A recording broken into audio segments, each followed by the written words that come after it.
المومنین سیدہ عائشہ رضی اللہ تعالی عنہا فرماتی ہیں کہ حضور علیہ الصلوۃ والسلام یخصف نعلہ، اپنے جوتے کو پیوند خود لگا لیتے تھے، ویخیط ثوبہ، اور اپنے لباس میں کوئی پھٹن ہوتی تو اس کو خود سی لیتے تھے، اور اپنی ضرورت کے کام، اپنے کام خود کر لیتے تھے، ویحلب شاتہ، اپنی بکری کو خود دھو لیتے تھے اور اس کو خود باندھ دیتے تھے اور اس کے آگے چارہ بھی ڈال دیتے تھے، اور گھر کی خواتین کے ساتھ کام کاج میں بھی ان کی معاونت کروایا کرتے تھے۔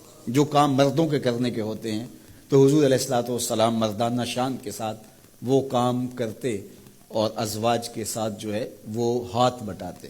ام المومنین فرماتی ہیں گھر ہوتے تو ہمارے ساتھ کام کاج میں حضور ہماری مدد فرماتے، اور جو ہی اذان ہوتی تو حضور جلدی سے مسجد میں تشریف لے جاتے۔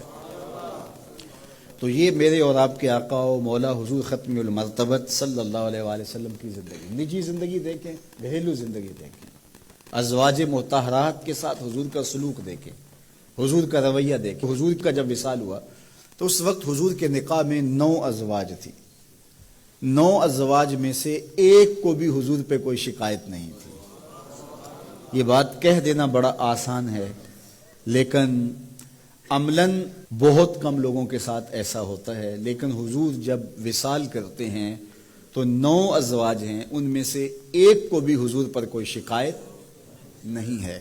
حضور علیہ الصلوۃ والسلام جب گھر آتے تھے تو خواتین کے مزاج کے مطابق ان کی دلجوئی کے لیے حضور گفتگو فرماتے، اور جب باہر جاتے تو جو صفہ کے چبوترے کے اوپر بیٹھ کے حضور کا انتظار کر رہے ہوتے تو ان کے سامنے علمی منہ شگافیاں اور علمی باتیں ان کے سامنے رکھتے، ان کی ضرورت کو پورا کرتے، اور مسجد سے باہر نکلتے تو آگے بچے کھیل رہے ہوتے تو حضور علیہ الصلوۃ والسلام یوں بیٹھ جاتے اور بچوں کو کہتے کہ یوں قطار میں کھڑے ہو جاؤ اور دوڑ کے آ کے میرے سینے لگو، جو سب سے پہلے لگے گا اس کو میں یہ انعام دوں گا۔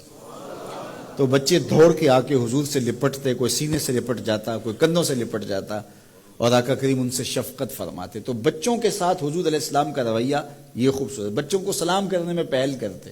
تو یہ میرے حضور کا دیا ہوا نظام ہے۔ یاکل مع خادم، حضور نوکر کے ساتھ کھانا کھانے بیٹھ جاتے تھے۔ حضور علیہ الصلوۃ والسلام لوگوں کا جھوٹا بھی لے لیتے تھے۔ یہ حضور کا خوبصورت رویہ۔ تو یہ تھا حضور کی سیرت کا وہ جمال اور حضور کی سیرت کا وہ رنگ۔ آپ اپنے ساتھیوں کو ترجیح دیں، پہلے ان کو پیش کریں اور ان کے ساتھ بیٹھ کے کھائیں، ان کا جوٹا لیں۔ مومن کے جوٹے میں شفا رکھی گئی ہے۔ تو یہ مسئلہ اوروں کے لیے نہیں ہے کہ پیر صاحب کے جوٹے میں شفا ہے، مرید صاحب کے جوٹے میں بھی شفا ہے۔ جب مومن ہے، جب کلمہ حضور کا وہ بھی پڑھتا ہے تو اس کے جوٹے میں بھی شفا ہے، چاہے وہ مزدور ہے، چاہے وہ غریب ہے، لیکن اس کے جوٹے میں بھی شفا رکھی گئی ہے۔ تو جب سور المومن، مومن کے جوٹے میں شفا ہے تو وہ مومن جہاں بھی ہوگا، جہاں بھی ایمان پایا جائے گا، اس کے جوٹے کے اندر شفا ہوگی۔ تو حضور نے 71 آدمیوں کا جوٹا لیا، کونین کا سردار ہو کے، اللہ اکبر، عرشوں کا راہی ہو کے، نبیوں کا سردار ہو کے، شہنشاہوں کا شہنشاہ ہو کے 71 آدمیوں کا جوٹا لے رہے ہیں۔ تو یہ حضور کی سیرت کے رنگ ہیں۔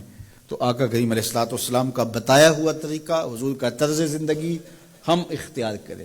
تو اپنے کام خود کرتے تھے، اور جب حضور کسی مجلس میں ہوتے تو مختلف لوگ مختلف کاموں میں ہوتے تو حضور الگ نہ بیٹھے رہتے، حضور بھی کسی کام میں شامل ہوتے۔ ایک سفر پہ جب پڑاؤ ہوا تو کوئی جانور ذبح کرنے لگا، اور کوئی چولہا سیدھا کرنے لگا، اور کوئی اور کام کرنے لگا، تو حضور بھی ایک سمت چل دیے۔ تو لوگوں نے کہا حضرت آپ کدھر جا رہے ہیں؟ فرمایا علیہ جمع الحطب، میں لکڑیاں اکٹھی کر کے لاتا ہوں۔ تو عرض کی حضور ہم کس لیے، ہم نوکر ہیں آپ کے۔ تو حضور نے فرمایا میں یہ پسند نہیں کرتا کہ لوگ کام کریں اور میں معتبر بن کے بیٹھا۔